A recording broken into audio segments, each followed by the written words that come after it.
honorable sisters, brothers, and friends. This is going to be an early presentation of the happy hour. The happy hour, I briefly mentioned the previous sermon and service, which was Divine Miracle number 4. Christ heals St. Peter's mother-in-law, which of course now he proves again divinity over human nature. And is highly important because it proves St. Peter was married. And for those preachers and priests who became married and think you should be married, that's my belief that if St. Peter, who Christ said he was Simon, he says, but you are now Petra, the rock. I will build my church on you, the rock of my church.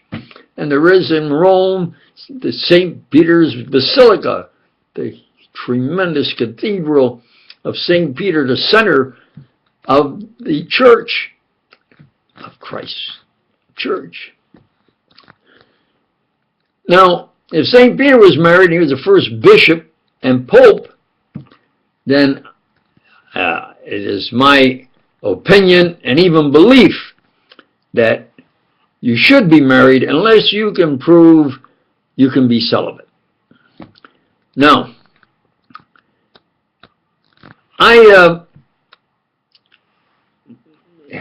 my brother was really a great man. He's about 6 feet. He can play every sport. He was a great dancer. He could play the piano. He could sing while playing the piano. The girls really liked this great man. And I consider him the all-American man. And that's who Hoover experimented on, experimented to death. To see what a man could really take before he died, and then what happens after he dies. That fiendish, well, I said I wouldn't mention that anymore, so pardon me, but that's the true facts of why I think maybe I can sing in that. I'm his brother. He's such a great man. Had a good voice. So I imitate him and who is singing that particular song. And he sounded like a great modern singers. I copy or imitate Bing Crosby. And when I saw South Pacific with Ezio Pinza, a terrific voice. So I practiced that. And the great Robert Merrill, they asked him why he was so great in that he never missed a performance. And up in the New York area, after those cold winters, everybody gets a cold. He said, well, I was told and to use a little garlic, because the garlic will keep you from getting a cold and helps your voice. And really, yeah. He says, never missed a performance. He says, the only thing is, I had to watch about if and some of them were really prima donnas. I would tell them, don't sing in my face while I'm facing you. Get a little bit more of the audience. Let the audience, it's better for you to let the audience see you. He says, but one prima donna had to do it her way. So when I was singing, she got real angry because I used garlic. And I told her, I says, look, I told you, when I go to sing, if I have to face you, you then face the audience and let them see you. I think they'd rather see you than me. So I practice using garlic, and I think I really hit every word and note of Ezio Pinza in South Pacific. And I had it on the YouTube, but I can't find it. I don't know. Maybe somebody can find it. I thought it came good. And it was the first time I tried it. I was beginner's luck.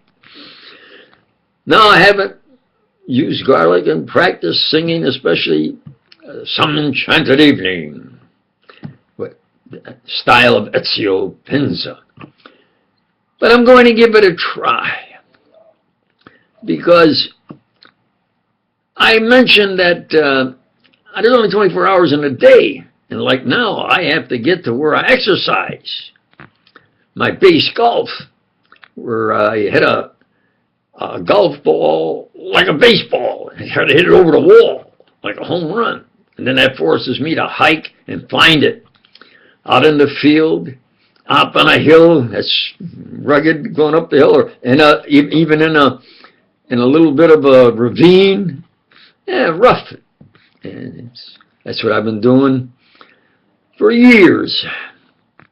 Then the golf balls I find, I save and I give it to the youth at the center, the city center.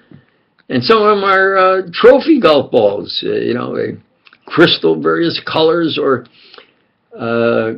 congressional tournament.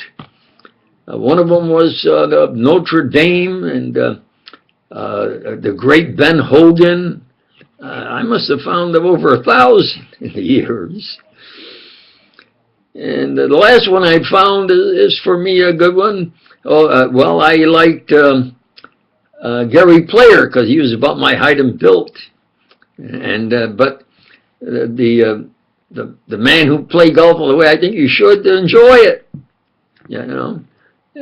Play the game and laugh and joke around. Enjoy it. If you play good, fine. If you don't, at least you enjoyed it. It was Lee Trevino in a remote area. I'm hiking, but somebody years ago bought us maybe a dozen of his golf balls and hit them up in this ravine and couldn't find them. I found one of Lee Trevino, the signature golf ball of Lee Trevino.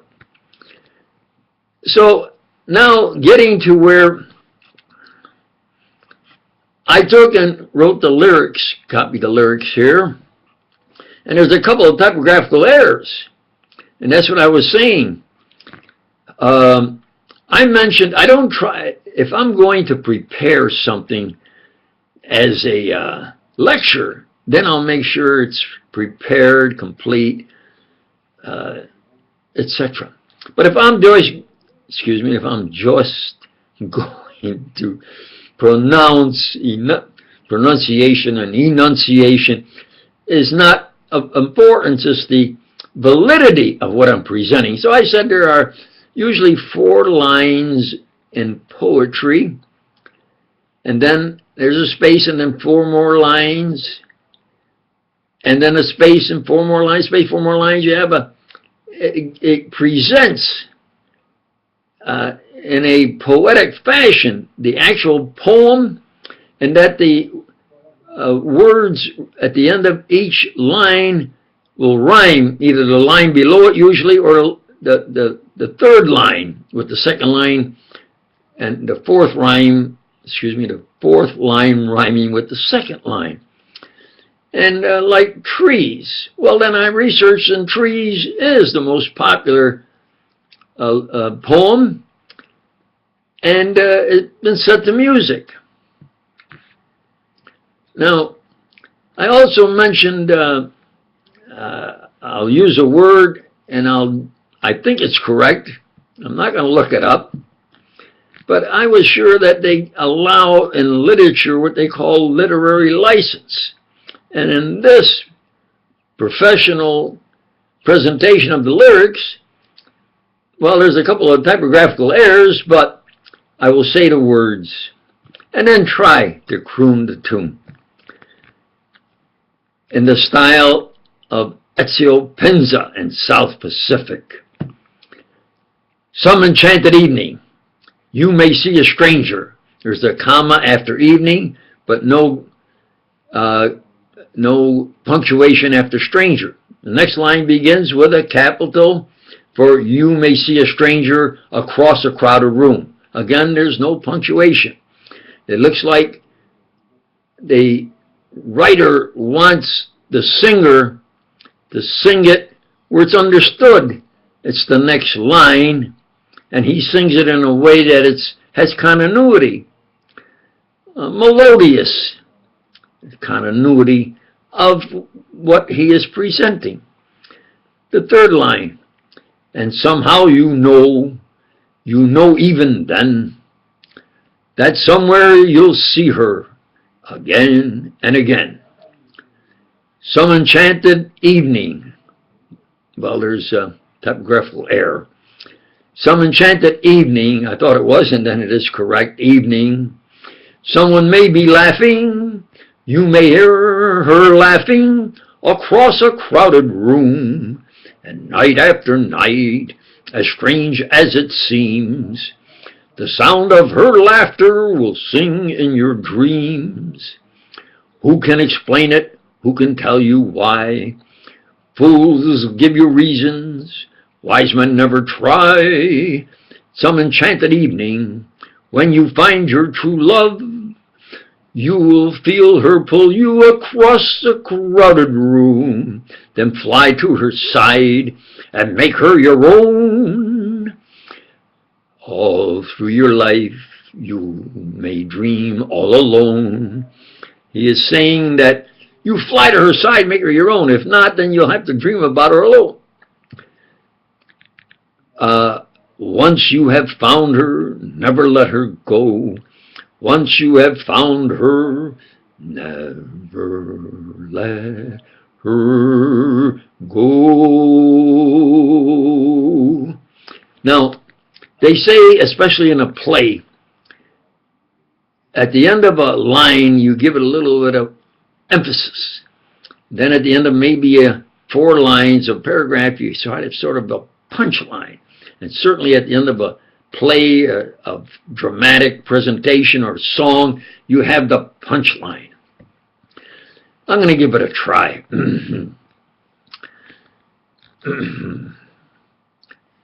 Oh, the great Robert Merrill, they asked him, I don't know, did I mention this about, he always never missed a performance, and he said, well, I was told to use a little garlic. Yeah, I mentioned it. But I'm going to do it without using garlic, because there may have been those who don't want someone to use garlic.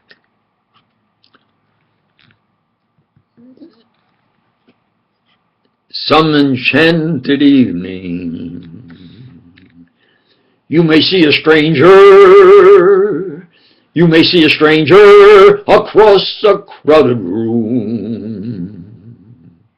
And somehow you know even then, that somewhere you'll see her again and again. Some enchanted evening, someone may be laughing, you may see her laughing across a crowded room. And night after night, as strange as it seems, the sound of her laughter will sing in your dreams. Who can explain it? Who can tell you why? Fools give you reasons, wise men never try. Some enchanted evening, when you find your true love, when you feel her pull you across a crowded room, then fly to her side and make her your own. For all through your life you may dream alone. Once you have found her, never let her go. Once you have found her, never let her go.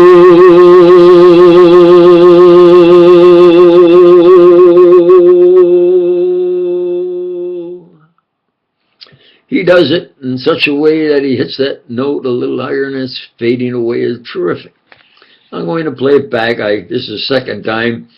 And if this is better than the first time, I'll play this one. If not, I'll play the first one, maybe a third. Practice makes perfect. Thank you.